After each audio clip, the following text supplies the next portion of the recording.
começar logo com o parecer aqui do João Pedro do Drummond, da Comissão de Direito Penal. Obviamente, todos eles são Comissão Penal, mas esse é exclusivo da Comissão de Direito Penal, outros são Penal e Criminologia. E não sei se tem outras comissões aqui, mas vamos ao tema. João Pedro está nos acompanhando online. Boa tarde, João Pedro. Tudo bem? Tranquilo aí? Boa tarde, presidente. Tudo tranquilo? Tudo bem?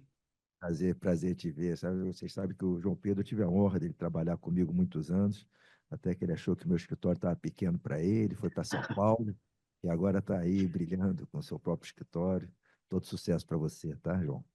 Obrigado, Carlos Eduardo.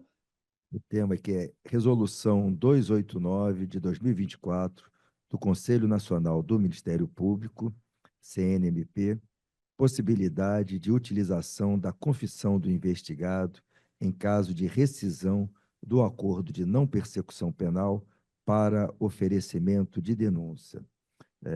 Relator João Pedro Drummond, da Comissão de Direito Penal. João, você com a palavra aí. Obrigado, presidente. Boa tarde a todos e todas, co-associados e co-associadas. Eu me apresento primeiramente, sou João Pedro, sexo masculino, tenho cabelos castanhos, olhos verdes, estou trajando terno azul, sem joias ou adereços. Aproveito para cumprimentar toda a mesa diretora na pessoa do querido amigo e eterno mentor, Carlos Eduardo Machado, de quem tive aí o privilégio de ser guiado e mentorado nos primeiros anos de advocacia, e de quem eu testemunhei muito de perto a fervorosa dedicação aqui a essa casa. É um prazer revê-lo. Cumprimento também na figura do nosso presidente, Dr. Márcio Barandier, toda a Comissão de Direito Penal, que ora represento na sustentação do parecer. É um prazer ocupar pela primeira vez essa tribuna tão prestigiada. Eu peço desculpas por não fazê-lo pessoalmente, mas como o Carlos Eduardo mencionou, resido em São Paulo e por compromissos profissionais eu não pude me deslocar. O parecer, ele trata de uma resolução, como dito, do Conselho Nacional do Ministério Público, que regulamenta o Instituto do Acordo de Não Persecução Penal. E, por essa razão, acho que pensando até nos colegas que não militam na área criminal, acho que cabe uma breve introdução sobre o que é esse instituto, o que seria esse Acordo de Não Persecução Penal, muito brevemente. É um instituto negocial, aplicável a crimes cometidos sem violência ou grave ameaça, com pena mínima inferior a 4 anos, quando encerrada a investigação, entendendo o Ministério Público que haveria ali justa causa para o oferecimento de denúncia, ou seja, para promover uma ação penal contra aquele investigado, oferece-se um acordo para que a denúncia não seja oferecida sobre o atendimento a algumas condições e requisitos estabelecidos na lei, dentre os quais eu destaco a confissão. E após o cumprimento desses requisitos, a punibilidade do investigado ela é extinta. E por que eu destaco aqui a confissão? É exatamente o ponto central da Resolução 289 de 2024 do Conselho Nacional do Ministério Público, cujo propósito declarado seria, entre aspas, a regulamentação da nova sistemática do arquivamento do inquérito policial e da celebração do acordo de não persecução penal. Ele usa o termo nova sistemática porque foram institutos, o ANPP especificamente foi um instituto consolidado no pacote anticrime no final de 2019. E apesar de usar o termo regulamentação, a redação do artigo 18F, parágrafo 3º dessa resolução, que é o ponto efetivamente central do parecer, ele já causa uma desconfiança de imediato. E eu peço licença aqui para ler a norma que está sendo tratada, que dispõe no seguinte sentido: havendo descumprimento de qualquer das condições do acordo, a denúncia a ser oferecida poderá utilizar como suporte probatório a confissão formal do investigado, prestada voluntariamente na celebração do acordo. Ou seja, o cenário previsto na resolução seria, na hipótese de alguma condição ser descumprida, sendo rompido o acordo, descumprida pelo investigado, sendo rompido o acordo, a confissão prestada por esse investigado no contexto negocial perante apenas o Ministério Público poderia ser considerada como um elemento de prova a embasar a narrativa da denúncia. Então, antes de cravar, aqui alguns pontos que talvez pareçam até intuitivos, tentando sistematizar os dois problemas centrais provocados aqui no parecer. O texto da resolução ele está inserido nos poderes regulamentares do Conselho Nacional do Ministério Público atribuídos pela Constituição, ou teria havido uma usurpação da competência da União, competência exclusiva da União para legislar em matéria processual penal? O segundo problema seria já de ordem material. A resolução não está em conformidade com a sistemática processual penal e principalmente com as garantias constitucionais que regem essa sistemática. Então, o parecer ele se propõe a enfrentar essas duas indagações. O primeiro ponto, que obviamente circunda da perspectiva de inconstitucionalidade formal do ato, eu busquei aqui trazer algumas premissas, inclusive de membros do Ministério Público, sobre o que consiste a competência normativa, a atribuição normativa do Conselho Nacional do MP.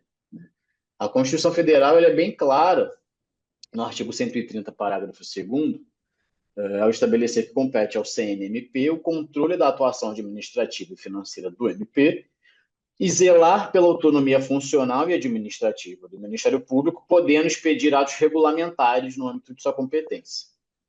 Ou seja, em matéria administrativa, e aí o parecer traz aqui alguns professores que tratam especificamente dessa matéria, por exemplo, o Emerson Garcia, em matéria administrativa, isso significaria a edição de normas para conferir o que se chama de maleabilidade operacional, ou executabilidade por parte dos membros do Ministério Público de comandos legais já existentes.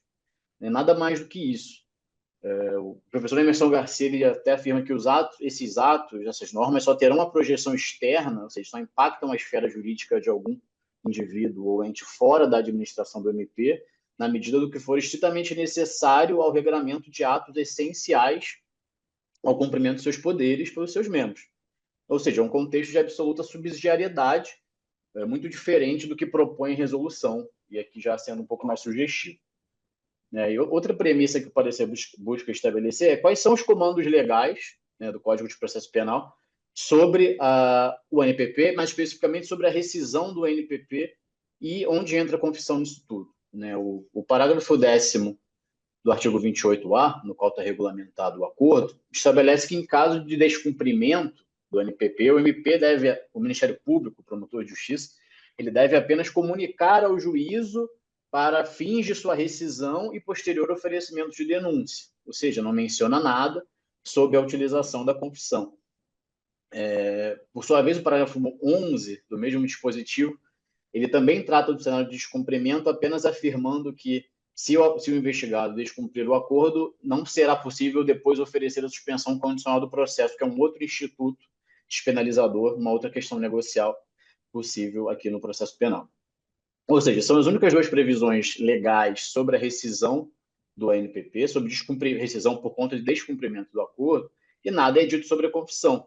Então, isso deixa muito clara a inovação em relação à legislação, a inovação da resolução em relação ao Código de Processo Penal, ao conferir um valor probatório a um ato que seria apenas um requisito negocial, que passaria a poder ser valorado na denúncia, como pretende sugerir a resolução.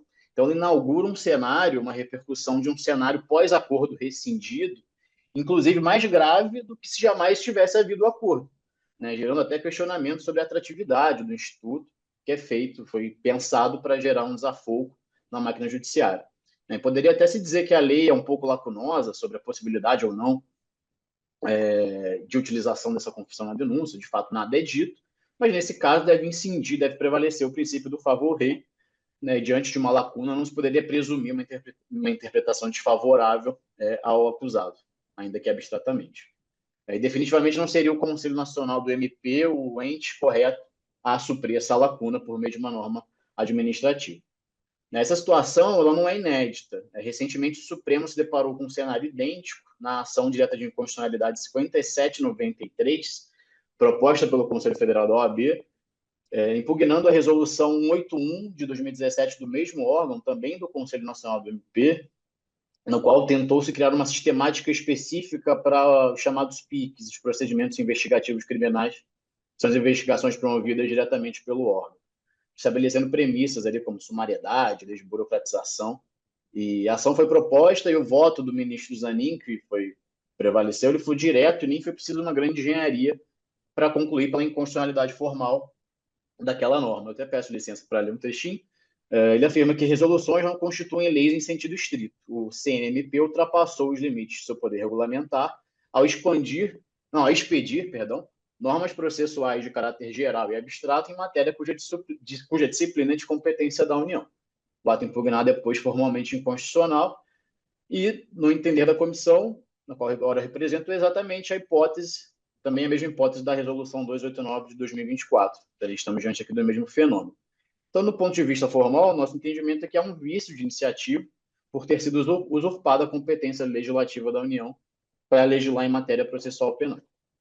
E passando, já finalizando, passando da perspectiva material da constitucionalidade dessa norma, também é preocupante, porque nós vislumbramos um impacto direto aqui na ampla defesa do acusado e a deturpação de um requisito que deveria ser meramente negocial.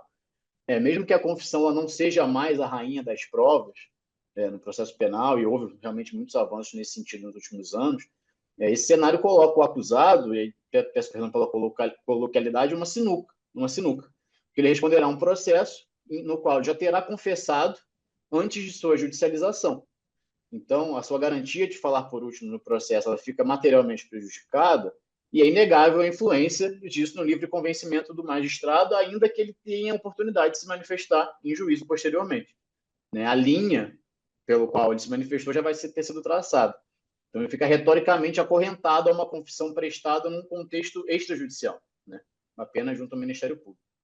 Isso torna o Instituto pouco atrativo. Pois não, Cazador. Acabou meu tempo? Seu tempo acabou, já deu uma tolerância de 2 minutos. Te peço para encerrar, por favor. Acho que a matéria está bem exposta. Obrigado. Peço perdão pelo avançado tempo. Só concluindo, torna o Instituto pouco atrativo, inviabilizado a quem não tem o que confessar. Então, por essas duas nuances, o parecer é no sentido de ele reconhece sugere a inconstitucionalidade formal e material da Resolução 289 de 2024 e, como sugestão de encaminhamento, seria o envio do parecer para o Conselho Federal da OAB, como um dos legitimados para a propositura de ADI, pela pertinência temática, assim como eles fizeram com a Resolução 181 de 2017. Seria essa a sugestão. Eu agradeço a todos, peço perdão pelo avançar do tempo e fico à disposição. Imagina. Muito obrigado, João. Acho que você expôs aí a matéria de forma bem detalhada, muito clara. Eu pergunto se alguém deseja algum esclarecimento e se manifestar com relação ao parecer. É a sua conclusão. Se há alguma dúvida, se precisa de algum esclarecimento. No plenário virtual, ninguém se manifestou, ninguém levantou a mãozinha. Aqui também no plenário físico, ninguém. Então, eu vou passar a palavra aqui para o indicante, o Márcio Barandier, para fazer as considerações dele. Senhor presidente, eu sou indicante, mas estou plenamente contemplado com os termos do parecer e não tenho observações adicionais a fazer, não. Eu também acho que a matéria ficou muito, muito clara aí, o parecer do João, o Ministério Público querendo dar uma outra utilização ao propósito da confissão para acordo de não persecução penal e que não está previsto em lei e que foge inteiramente aquilo que essa confissão se destina, que é simplesmente a celebração do acordo e não uma posterior instrução processual em caso de descumprimento. Eu coloco em votação, então, se alguém tem alguma objeção, se há alguma divergência com relação ao parecer.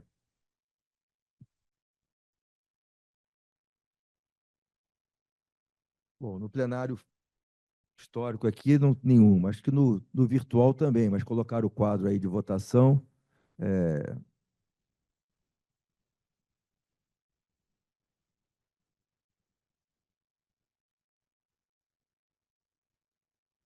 Eu estou registrando meu voto aqui, pronto. Mas acho que não tem necessidade, está aqui aprovado o parecer. João, muito obrigado a você, parabéns aí pelo trabalho, todos os detalhes trazidos no exame do parecer e da questão da constitucionalidade, especialmente do CNMP estar legislando em matéria processual penal. Muito obrigado a você e se precisar sair lá para o seu compromisso profissional, fique à vontade. Tá? Eu que agradeço, presidente. É um prazer revê-lo. Boa tarde a todos. Obrigado.